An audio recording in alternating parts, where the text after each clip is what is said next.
Hi, I'm Giancarlo. And I'm Felicia. This is our review of The Manhattan Project. Very well said. It's about minions. It's a minions game. In this worker placement game, the Manhattan Project, players are set back in time in the atomic age. In the box you'll find a main board with different sections from worker placement, building acquisitions, fuel depot, and espionage, 5 player boards of different color, 5 fighters and bomber counter, 1 for each color to support 5 players, 15 player discs, 72 workers comprised of laborers, engineers, and scientists for each player as well as contractors in gray, 50 building cards, 6 red starting buildings and 44 blue regular buildings, 30 bomb cards, either plutonium or uranium powered, 48 cones, 38 $1 denominations and 10 $5 denominations, 5 implosion test counters, 10 loaded bomb markers, 16 double-sided damage markers, 40 yellow cake cubes, and of course the rulebook. Be the first nation to achieve your objective to become an undisputed superpower and you win. Here's how to set up. Place the main board face up in the middle of the table. Every player now chooses a color and takes the player board of that color. Each player takes 5 laborers of their color, placing the rest in another general supply along with the great contractors. Now form a general bank and give each player $10 worth in coins. Each player takes 1 fighter and 1 bomber of their color and places it on the 1 in their corresponding space on their player board. Now each player takes their discs, placing 2 at the bottom of the fuel section on the board, 1 on the plutonium track and 1 on the uranium track. The last disc is placed by the 0 space in the espionage section.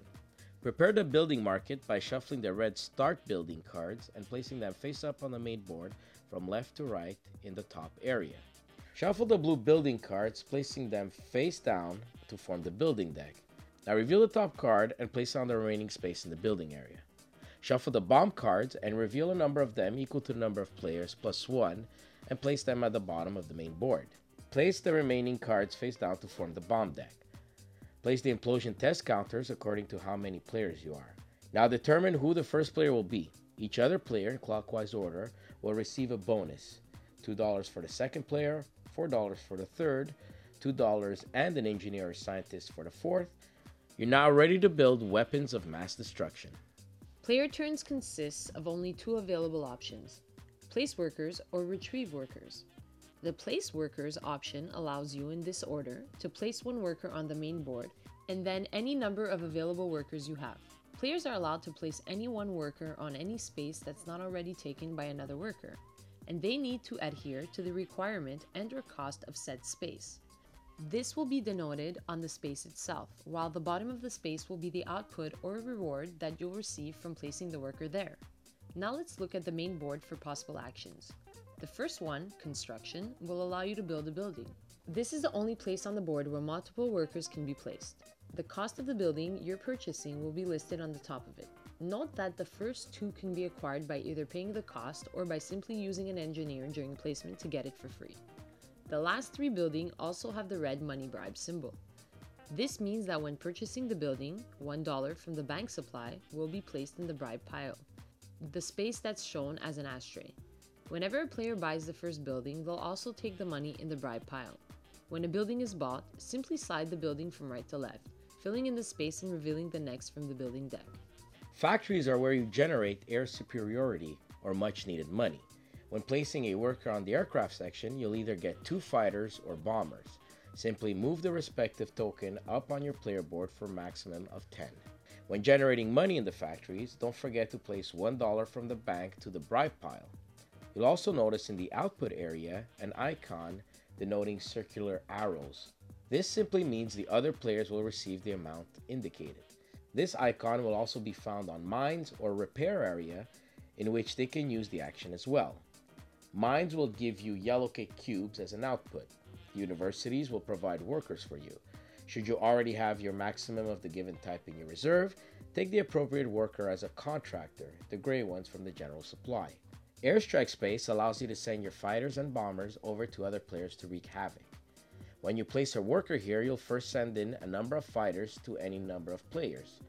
For each fire of his you destroy, you remove 1 from your own track. Then, if a player is out of fighters, you can send in the bombers. For each bomber you send in, you can do 1 point of damage to any building on that player board. Mark them with a damage token and reduce your bombers by 1 on your track. Which brings us to the other available slot, Repair. A player choosing the space pays $5 and can remove 3 damage worth of tokens from any building. The other players can spend $2 to repair 1 damage, another 3 for the second damage, and another $5 for the third repair. The espionage space lets you purchase a spy for $3. Move your disc up 1 on the track. This will allow you to activate the other player's building up to the amount shown on the track by placing workers there. You still need, however, to respect the building's requirement, effectively gaining the output and blocking that player from placing workers there. The reactor space allows you to get plutonium in reserve, and the enrichment plant does the same for enriched uranium. When taking this action, simply place and pay the required cost and raise your level up in the corresponding track. What do you need this fuel for? To build and arm big-ass bombs, of course. Design bomb space is the only place you can place 2 workers at once, a scientist and an engineer. This is your primary source of achieving victory points. Here, the active player takes all the bomb cards revealed face up, chooses one secretly and passes the rest to the player to his left. The draft process continues, until finally he'll receive 1 more bomb card for the last player. The bombs themselves have a requirement for workers and fuel. If you have both available, you may build the bomb by placing it face up next to your player board with the workers on top, and reduce the appropriate fuel from your reserve. You then have 2 other options: make an implosion test or load the bomb to one of your bombers. If you build a plutonium bomb, you can choose to make an implosion test. This option is available once per game per player. Take the highest value implosion token and place our workers from the bomb on it. But the bomb has been detonated and is placed face down at the bottom of the bomb deck. However, from now on, all your plutonium bombs will be worth that after implosion test value on the right side of the card, as opposed to that before implosion test value on the left. Your other options after building a bomb is loading it. Simply pay the load cost, lower your bomber tracker by 1, and take a loaded token and place it under the bomb card. You've now just gained an extra 5 VP in addition to the bomb value. These actions were all part of the place workers option. If on his turn a player cannot place a worker, he must take the retriever worker option. Here he takes back all his permanent workers from the main board and player boards to his supply. When a player reaches first the objective in victory points, he wins. The Manhattan Project is a very solid worker placement game, just like its components. Personally, we love the thick feel of the tokens and high quality board. The art fits right in with the Atomic Age style, which makes reading the rulebook that much easier. And the rulebook is one of the best we've ever read, with lots of examples, efficient use of italic and bold fonts on specific words to drive the point across. Concise, with proper heading. I read it once, understood the game fully. Even the board is pretty self-explanatory. The mechanics offer lots of decision making, from furthering your strategy to blocking someone else's by taking their much needed spot, or sending in an airstrike to slow down the player in the lead, or even using his building against him with espionage. Decisions as to when to buy a building, do you want to pay now and assure you get it, or wait to see if someone buys another one first, lowering the price of the buildings you wanted, or even when to use airstrike becomes crucial decisions. Using your fighters on other players to send in your bombers and slowing them down, while leaving yourself defenseless to others. Of course, deals can be made between players. Always keep an eye out for when players will soon retrieve his workers, opening up spaces for you to place your workers there.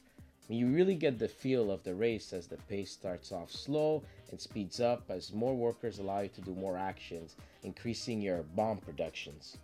We really enjoyed this game. There's a slight luck factor from the building cards appearing for purchase, but at least everybody's in the same boat.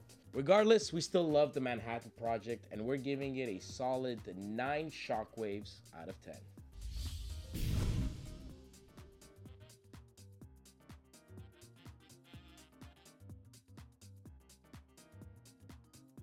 Woo! I love that guy. That guy's the bomb. Just doesn't give a fuck. You know what? That guy lowered he lowered Everyone's standards? No, he lowered expenditure in Toronto. There's less of a debt. Jobs are up. but everybody freaks the fuck out Because you did a little because you bit did a little bit of crack cocaine. and you went, Crack cocaine never hurt anybody. it's true. You know what hurt people? The atomic arms race. That's what hurt people. My brother's like editing all this out I know. and putting it like in another video. Putting it like, all see. in. Putting it all in. You should. Fuck it. Fuck it, yeah. It's actually a really good game too. That's the worst part. What are you doing? Are you checking your phone? Someone was texting me. You know, we could joke about this, but you cannot take the phone. Like, that's unprofessional. Everything we've done so far was fine up until you did that.